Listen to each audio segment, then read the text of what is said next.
Hello అండి, welcome back to our channel ప్రణీపత్తు 143. Friends అందరూ ఎలా ఉన్నారు? అందరూ బాగున్నారని దేవుని మనస్ఫూర్తిగా కోరుకుంటున్నాం.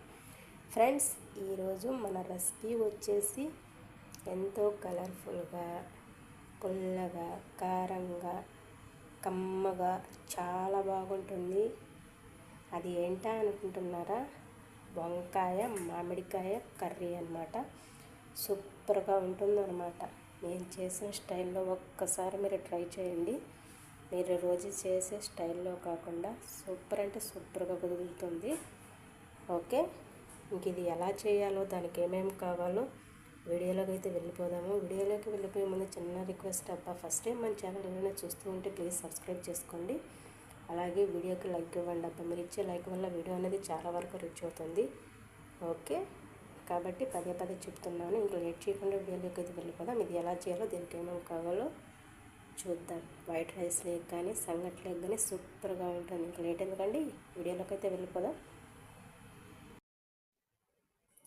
ఇలా వంకాయలు, మామిడికాయలు, టమోటాలు, ఎర్రగడ్డలు వీటన్నిటిని ఇప్పుడు మనం ముక్కలుగా చేసుకుందాం.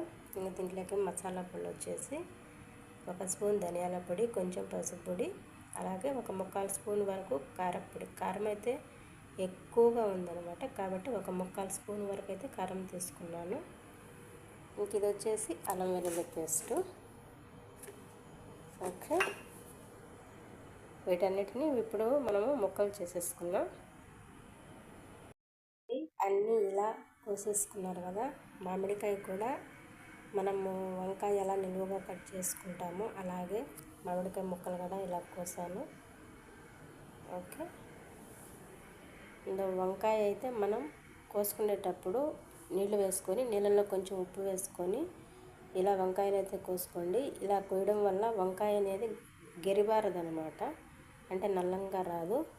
ఓకే, చూడండి, గింజలు అయితే దీంట్లో నల్లంగా వచ్చాయన్నమాట. మీరు ఏమన్నా ముదిరిపోయాయని అనుకుంటారేమో, ముదిరిపోయింది కాదు, గింజలే అలా వచ్చాయి. ఇప్పుడు కర్రీ అయితే ప్రిపేర్ చేసుకుందాం. ఇందులో పోపు దినుసులు అయితే వేసుకుందాం. వీటిని వేగనివ్వండి. ఇప్పుడు ఇందులోనే ఉల్లిపాయ ముక్కలు కూడా వేసుకోండి.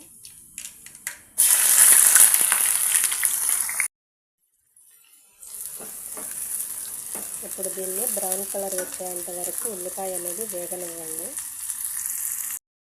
ఉల్లిపాయ అయితే వేగింది కదా. ఇప్పుడు ఇందులో టమాటా ముక్కలు అయితే వేసుకున్నాం.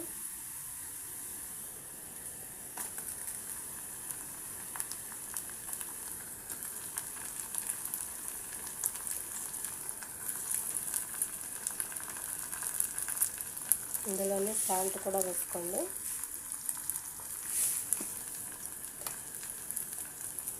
కలబెట్టేసుకొని టమాటా అనేది మగ్గనివ్వండి.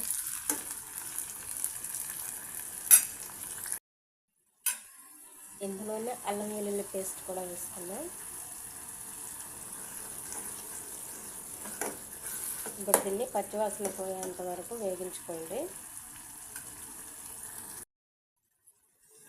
దీంట్లో వంకాయలు వేసుకున్నాం. ఇప్పుడు మనం కట్ చేసుకున్న వంకాయ ముక్కలు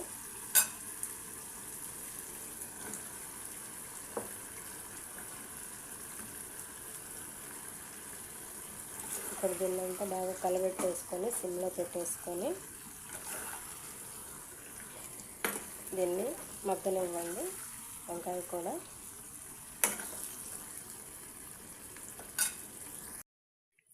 ఇప్పుడు ఇందులోనే మసాలా పొడి కూడా వేసుకున్నాం.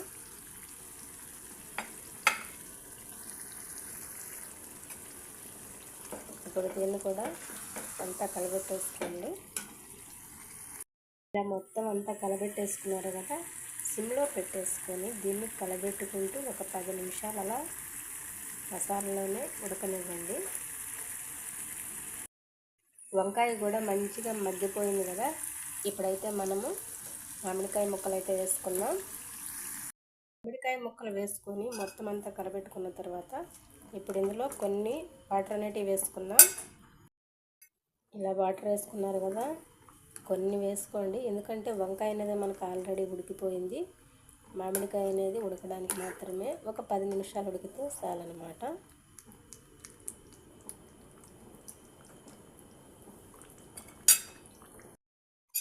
ఫైనల్గా కర్రీ కూడా అయిపోయింది.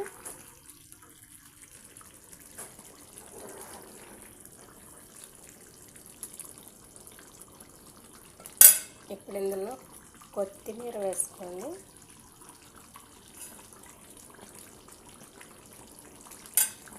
ఇప్పుడు దీనంతా ఒకసారి కలబెట్టేసి దీన్ని ఒక 2 నిమిషాలు అలాగే సిమ్లో పెట్టేసి ఉంచండి. ఫైనల్గా అయితే మన మామిడికాయ అండ్ వంకాయ కర్రీ అయితే రెడీ అయిపోయింది కదా. మీరు రోజు చేసే స్టైల్లో కాకుండా నేను చెప్పిన విధంగా ఒక్కసారి ట్రై చేసి చూడండి. చాలా చాలా చాలా బాగుంటుంది. వైట్ రైస్ లేక కానీ సంగటి లేక కానీ ఎమ్మీగా ఉంటుంది. స్పైసీగా పుల్లగా చాలా బాగుంటుంది. మరి లేట్ ఎందుకండి, వీడియో కనుక నచ్చినట్లయితే ప్లీజ్ లైక్ ఇవ్వండి. అలాగే కొత్తగా ఎవరైనా మన ఛానల్ చూస్తూ ఉంటే సబ్స్క్రైబ్ చేసుకోండి. Thank you for watching my channel. Okay bye.